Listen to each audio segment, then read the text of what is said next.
Sean Payton told Charles Robinson Bo Nix will be a top 4 or 5 quarterback in the NFL in the next 2 years. Quote, he's going to be one of the top 4 or 5 quarterbacks in the league. That's what we're seeing right now. He doesn't take sacks. He's got exceptional arm strength. He threw the longest ball, 67 air yards against Cincinnati. He can run. He can throw in funny body angles.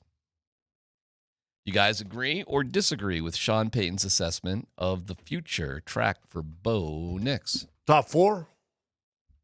4 or 5.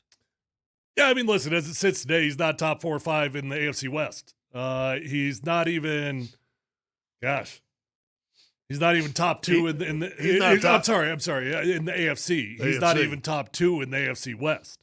Well, Sean says in the next couple of years. Hey, he's got 2 years. He's got the intangibles. He's got a lot of physical attributes that you look at that fits the modern game. And he's got the athleticism that there's no denying the game has evolved, sometimes in a manner that I don't even like, but the game's evolved. And your quarterback's got to be able to move. I don't know that you got to be a running back, but you got to move. So he's got a fighting chance. Look, Sean's on a roll right now. He also said that he's coached 6 teams in the past that he felt like a chance of winning a Super Bowl, and this is his 7th. This is the 7th team. That's how good this team is.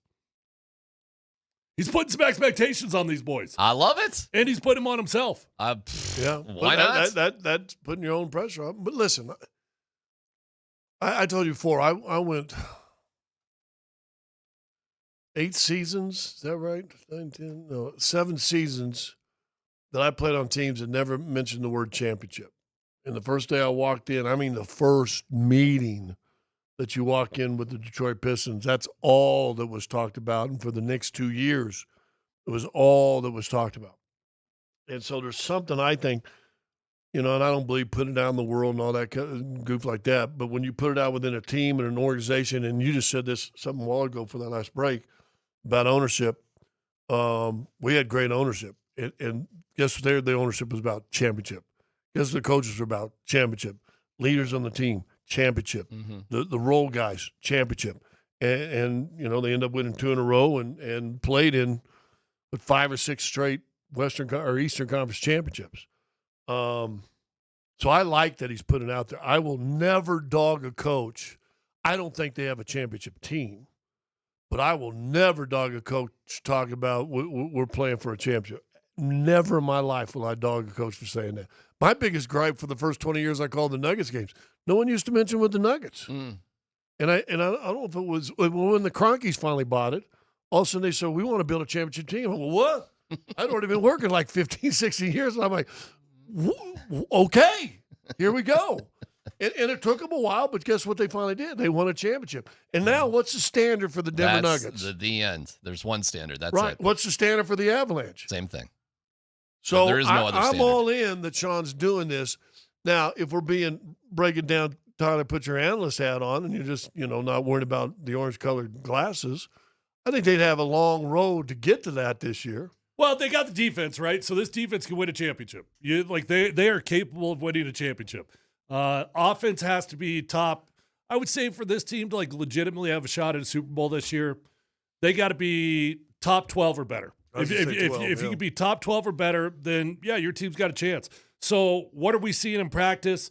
As of right now, we need to see the offense evolve if we're going to be legitimately talking about championships, because the offense ain't there yet.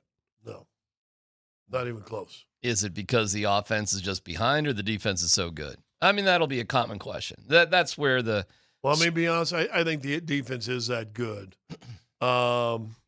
I think they're going to be – and I've talked to enough people out here over the last 6 or 7 practices, and I don't think Sean committed to the run as much as I would have liked him to, but they have upgraded their running backs. I think it's going to be different this year. I do too. Because, you got to have the dude, you got to have your guy to feel motivated to want to do something, right?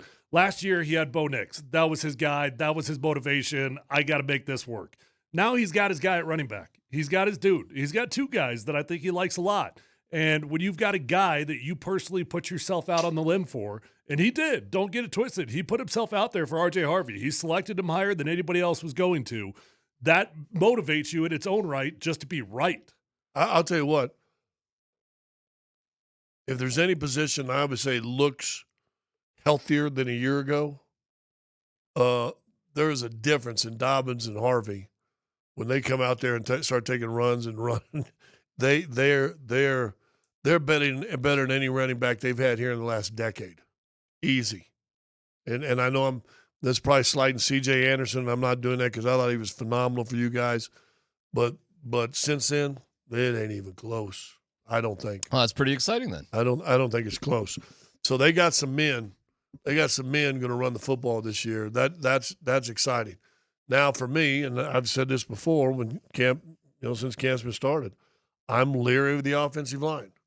I've talked to a number of people out there that said, listen, the mistakes they made were self-inflicted a lot of the time. And the guy that told me, he said, listen, I think they could be a good running team, but they got to clean up understanding who's the mic, where to go, where's my assignment. There was a lot of missed, as this guy, in fact, two guys told me, missed assignments on that second level. Well, they got a guy now, and Harvey in particular, but I think Dobbins is right there too. But you get Harvey that second level. Really? I think we're finally going to see some big runs. That's exciting. It's super exciting. So that's. But I'm still leery of the offensive line. Okay. I am leery of the offensive line. Well, Thursday will be fun. Thursday against the Niners, and will they play Saturday or Sunday? Saturday. Like, yeah. I'll be coming back from a soccer tournament in Boulder. So what's wrong with that? Oh no, I can't wait.